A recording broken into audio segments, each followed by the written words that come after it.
তৃতীয় শ্রেণীর শিক্ষার্থী বন্ধুদের জন্য 2024 সালের বার্ষিক পরীক্ষা বা তৃতীয় প্রান্তিক মূল্যায়ন ডিসেম্বর মাসের প্রথম সপ্তাহে শুরু হতে চলেছে। সারা বাংলাদেশব্যাপী তোমাদের জন্য একটি বাংলা প্রশ্নের নমুনা কপি নিয়ে হাজির হয়েছি। এই প্রশ্নটি যদি তোমরা দেখো তাহলে তোমাদের সারা বাংলাদেশের যেখানেই যে স্কুলে রয়েছে তোমরা এই প্রশ্নের মতোই কিন্তু সেই তোমাদের বিদ্যালয়ের প্রশ্নটি পাবে। সুতরাং আমি এই প্রশ্নটি তোমাদের জন্য তৈরি করেছি যত্ন সহকারে। তোমরা প্রশ্নটি অবশ্যই দেখবে, তাহলে আমি মনে করি তোমাদের খুব একটা উপকার হবে। তো আমরা দেখতে পাচ্ছি যে পরীক্ষার সময় কিন্তু 2.5 ঘন্টা এবং পূর্ণমান 100। এখানে প্রথমেই যে বিষয়টা থাকবে তোমাদের কবির নাম সহ আমার পণ কবিতার প্রথম 8 লাইন মুখস্থ লেখো। এখানে আমি আমার পণ কবিতা দিয়েছি, একটা কবিতা দিয়েছি। তোমাদের কিন্তু এই যে সিলেবাস রয়েছে সেখানে 4টি গুরুত্বপূর্ণ কবিতা রয়েছে। আমার পণ রয়েছে, আজিকার শিশু রয়েছে, তারপরে আরও দুটো ইম্পর্টেন্ট কবিতা রয়েছে। সুতরাং 4টা কবিতাই কিন্তু খুবই ইম্পর্টেন্ট। তো এখান থেকে একটা কবিতা কিন্তু পরীক্ষায় আসবে। সুতরাং সবকটা কবিতাই তোমাদেরকে এখানে 8 লাইন সুন্দর করে মুখস্থ রাখতে হবে কবির নাম সহ। তারপর দেখো এই 2 নম্বর থেকে দেখো আমি যে প্রশ্নগুলো দিয়েছি এই প্রশ্নগুলো কিন্তু খুবই তোমাদের জন্য একটা বেস্ট সাজেশন হতে চলেছে। সুতরাং এই প্রশ্নগুলো অবশ্যই তোমরা রিয়েলাইজ করে মুখস্থ করে নেবে, ঠিক আছে বন্ধুরা? সংক্ষিপ্ত প্রশ্ন উত্তর দাও, যে কোনো 5টি, একটা প্রশ্নের 1 লাইনে অ্যান্সার দিলে হবে, 2 মার্কস করে 10 মার্কস। তপ্ত বালুর উপর কাকে শুইয়ে রাখা হয়েছিল? তারপর 2 নম্বরে খ, ইসলামের প্রথম খলিফা কে ছিলেন? তুমি কখন ঘুম থেকে উঠবে? নিকোলাস কোন দেশে জন্মগ্রহণ করেন? এগুলো কিন্তু তোমাদের সিলেবাসের মধ্য থেকে নেওয়া হয়েছে। নিকোলাসের মৃত্যু হয় কোন তারিখ? তালগাছ কবিতার কবির নাম কি? কেমন ছেলে কেউ চায় না। তো এই সংক্ষিপ্ত প্রশ্নগুলো গেল।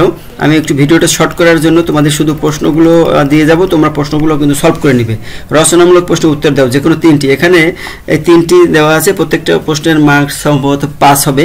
এখানে পুরো মার্কসের উত্তর হবে, সেটা দেওয়া নাই, যদিও ওটা ভুলে গিয়েছিলাম। তালগাছ কিভাবে দাঁড়িয়ে আছে? কাকে সে মা ভাবে? এটা 2টি অংশ রয়েছে। শিশুরা কি পণ করবে? শিশুরা কি পণ করবে বুঝিয়ে লেখো। শিশুরা যে শিশুর পণ কবিতায় যে শিশুরা কি পণ করবে, তারা বড় হওয়ার জন্য কি কি পণ করবে সেগুলো কবিতায় যেগুলো রয়েছে সেগুলো বুঝিয়ে লিখবো 4-5 লাইনের ভিতরে। প্রত্যেকটা এই বড় প্রশ্ন, রচনামূলক প্রশ্ন 4-5 লাইনের ভিতরে লিখতে হবে বন্ধুরা। নিজের মতো বৃষ্টির দিনের কথা লেখো। নিজের মতো করে বৃষ্টির দিনের কথা লেখো 5 লাইনের মধ্যে। একটা বৃষ্টির পরিবেশ, আষাঢ় মাসে মনে করো বৃষ্টি পরিবেশ, সেখানে তোমার মতো করে তুমি 5টা লাইন লেখো। সেখানে হঠাৎ করে অন্ধকার হয়ে গেলো, মেঘে আকাশে মেঘ জমানো, গুড়ি বৃষ্টি হচ্ছে, তারপরে চারিদিক অন্ধকার, খালে বিলে পানি বেড়ে গিয়েছে, মাছেরা বাড়ির চারকানায় ঘোরা সাঁতার কাটছে, এরকম যে মানুষ কেউ ছাতা ছাড়া ঘর থেকে বের হতে পারছে না, সবাই কাজ কর্ম বন্ধ করে ঘরে বসে রয়েছে, এরকম বানিয়ে তোমার 5টা লাইন লিখবে। এরকম কিন্তু তোমাদের একটা গল্প রয়েছে ওখানে। কবে কখন পাকিস্তানি সেনারা রাজারবাগে আক্রমণ করে? এটাও তোমাদের আছে। হযরত আবু বকর সম্পর্কে 5টি বাক্য লেখো। এটা তোমাদের হযরত আবু বকরের যে গল্পটি রয়েছে সেখান থেকে 5টি বাক্য লিখলে চলবে। 4 নম্বরে দেখো প্রদত্ত শব্দগুলো অর্থ লেখো। তোমার সিলেবাসের মধ্যে থেকেই কিন্তু 5টি প্রশ্নের উত্তর লিখতে হবে। গগন, আকাশ, কাহিনী, গল্প, স্বচ্ছ মানে পরিষ্কার, তপ্ত, গরম, মণিব মানে গুরু বা শিক্ষক, মুক্ত, স্বাধীন, হেলা, অবহেলা করা। তো বাকি এগুলো অ্যান্সার লিখতে হবে। 5টি শব্দের অর্থ লিখতে হবে, 5 মার্ক। বাক্য গঠনও 5টায় 5 মার্ক, এখানে দেওয়া নাই। সারাদিন দিয়ে একটা বাক্য গঠন করতে হবে। সারাদিন থেকে, সারাদিন আজ বৃষ্টি হচ্ছে, এরকম সারাদিন লিখে সমান দিবে, তারপরে বাক্য গঠন করবে। ঝগড়া লিখে সমান দিয়ে তারপর ঝগড়া নিয়ে একটা বাক্য গঠন করবে, যে ঝগড়া করা ভালো নয়। অনেক দিয়ে বাক্য গঠন, ধ্বনি দিয়ে বাক্য গঠন, মেঘ দিয়ে বাক্য গঠন। ইচ্ছা, পৃথিবী আমাদের পৃথিবীটা খুব সুন্দর। ইচ্ছা, আমার ইচ্ছে একটি ঘুড়ি কিনবো। মেঘ, আকাশে মেঘ উঠছে। ধ্বনি, লোকটি খুব ধনী। এরকম খালি জায়গায় সঠিক শব্দ বসিয়ে শূন্যস্থান পূরণ করবে। এখানে দেখো এখানে 5টি দেওয়া রয়েছে। শিশুরা আকাশে ড্যাশ ওড়াচ্ছে, ঘুড়ি ওড়াচ্ছে। ভোরে ড্যাশ ডাকে, পাখি ডাকে, বা তোমাদের বইতে যা রয়েছে সেটা দেবা। দুপুরের রোদে বালু তপ্ত হয়ে আছে। সবার মধ্যে উৎসবের আমেজ, এখানে আমেজ হবে সম্ভবত। অনেক দিন, ড্যাশ কথা, আগের কথা। তো এইভাবে শূন্যস্থানগুলো পূরণ করবে। শূন্যস্থানের ব্যাপারে কিন্তু লাইনগুলো উঠে নিলে সবচেয়ে ভালো হয়। সঠিক উত্তরটি বাছাই করে উত্তরপত্র লেখো। 7 নম্বরে থাকবে তোমাদের 5টা MCQ থাকবে, অর্থাৎ টিক চিহ্ন থাকবে। সেই টিক চিহ্নটা আমি এখানে তুললাম না, এটা তোমরা বই থেকে যদি একবার রিডিং পড়ো তাহলে ফিরে পাবে, সেজন্য আমি এটা তুললাম না। লিঙ্গান্তর করো 5টি, এটা তোমাদের এবার প্রশ্নপত্রের নতুন। লিঙ্গান্তর মানে পুল্লিঙ্গ, স্ত্রীলিঙ্গ, অর্থাৎ এক পাশে পুরুষ এক পাশে মহিলা থাকবে। তো এক পাশে পুল্লিঙ্গ এক পাশে স্ত্রীলিঙ্গ লিখে, বা না লিখেও যদি লেখো ভাই, সামনে একটা হাইপেন দিয়ে লিখবে বোন, বন্ধু, বান্ধবী, পর, কনে, বলদ, গাভী, ছাত্রী, ছাত্র। এখানে ছাত্র লিখতে হবে আগে, ছাত্র বা পুরুষের পাশে ছাত্রী লিখতে হবে কিন্তু ডান পাশে মহিলাদের পাশে। পিতা, মাতা, নানা, নানি। তারপর নিচে যুক্তবর্ণগুলো ভেঙে দেখাও এবং একটি করে শব্দ তৈরি করো। এখানে দেখো 9 নম্বরে থাকবে যুক্তবর্ণ ভেঙে দেখাতে হবে এবং একটি শব্দ তৈরি করতে হবে সেখান থেকে। এখানে কিন্তু 10 মার্ক রয়েছে, এটা খুবই গুরুত্বপূর্ণ। নিয়োজঞ্জা, এটা লিখে নিয়োজঞ্জা লিখে সমান সমান দিয়ে নিয় যোগ বর্গীয় জ, তারপর একটা শব্দ গঠন করতে হবে কমা দিয়ে। কি লিখতে পারি? গুঞ্জন, তারপরে অঞ্জন, তার ছয় বাফলা লিখে সমান সমান টান দেবে স যোগ বাফলা, তারপর একটা কমা দিয়ে স্বাধীন একটা শব্দ গঠন করতে হবে। করক্র সমান সমান ক যোগ র ফলা বিক্রম। হয় নয় হন, এটা লিখে হ যোগ ন, এখানে আমরা শব্দ লিখতে পারি অপরাহ্ন। নিয় চয়াঞ্চ, নিয় জ চ, এখানে লিখতে পারি 50। খেও ক যোগ মধ্যাহ্ন স, তারপরে এখানে লিখতে পারি আমরা পরীক্ষা লিখতে পারি, শিক্ষক লিখতে পারি ছয় ম সমান সমান স যোগ ম, এতে আমরা কি লিখতে পারি? স্মরণ। আচ্ছা 10 নম্বর কি থাকবে? বিপরীত শব্দ লেখো, যে কোনো 5টি, এখানে বেশি থাকতে পারে, তোমরা 5টা লিখবে বিপরীত শব্দ। এখানে ধ্বনি হবে, এখানে সম্ভবত ধ্বনি হবে। ধ্বনি বিপরীত গরিব, অল্প অনেক বেশি। কষ্ট, কষ্টর বিপরীত কি হবে? কষ্টর বিপরীত আরাম আয়েশ আর কি।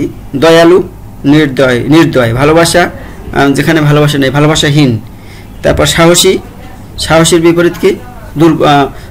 ভীতু, মুক্ত, পরাধীন। এবারে 11 নম্বরে যে বিষয়টা থাকবে বেশি কিন্তু কঠিন নয়, তোমরা আর একটু চেষ্টা করলেই কিন্তু ভালোভাবে পারবে। ডান পাশের সাথে বাম পাশের শব্দের মিল করো, পাশে এই যে বাক্যাংশের মিল করো। সারাদিন আমি কি হবে এখানে? দেখো সারাদিন, এটা তুমি বইয়ের মধ্যেই রয়েছে। সারাদিন আমি ভালো হয়ে চলি, এখানে এই 3 নম্বর লাইনে মিল করতে হবে। এখানে সারাদিন আমি দিয়ে একটা টান দিবে, তারপরে ভালো হয়ে চলি এটা লিখবে। আমরা এখানে যদি একটু লেখার চেষ্টা করি, লেখার যাবে, এখানে যাচ্ছে না। তারপরে এখান থেকে আমরা এটা যাচ্ছে না, একটু সমস্যা হচ্ছে। তাহলে এটার সাথে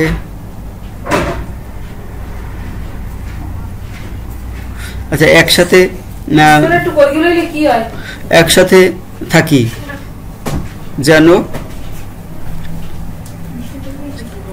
যেন সবে মিলে মিশি, এখানে হবে একসাথে থাকি যেন সবে মিলে মিশি।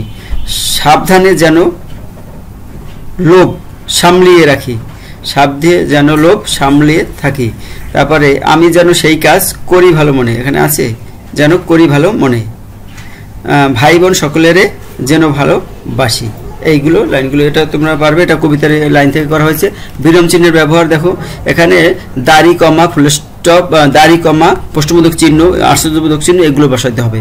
তো এখানে দেখো আরবের যে মরুপ্রান্তরের যে গল্প রয়েছে তার কিন্তু সেখান থেকেই কিন্তু নেওয়া হয়েছে, প্রথম যে স্টেপ প্যারা থেকেই কিন্তু নেওয়া হয়েছে। সুতরাং সেই গল্পটা কিন্তু ভালোভাবে পড়বে, তাহলে কিন্তু এই বিরাম চিহ্নের ব্যবহারটা সেখান থেকেই আসার সম্ভাবনা বেশি। আরবের মরুপ্রান্ত দুপুরের রোদে, আরবের মরুপ্রান্তর দাড়ি, দুপুরের রোদে বালু তপ্ত হয়ে আছে, দাড়ি। পা রাখা কঠিন, এরকম দাড়ি। এভাবে তোমরা একটু সেই গল্পটা পড়বে, সেখান থেকে আসার সম্ভাবনা বেশি। এবার দেখো ফর্ম পূরণ আসবে। এই ফর্ম পূরণে একটা, এখানে যদি কিছু দেওয়া থাকে ফর্ম পূরণে, তোমার নাম ঠিকানা যদি দেওয়া থাকে তাহলে সে দিয়ে পূরণ করবে, নতুবা কিন্তু তোমার সব কিছু দিয়ে পূরণ করতে হবে। সেগুলো মুখস্থ করে রাখবে।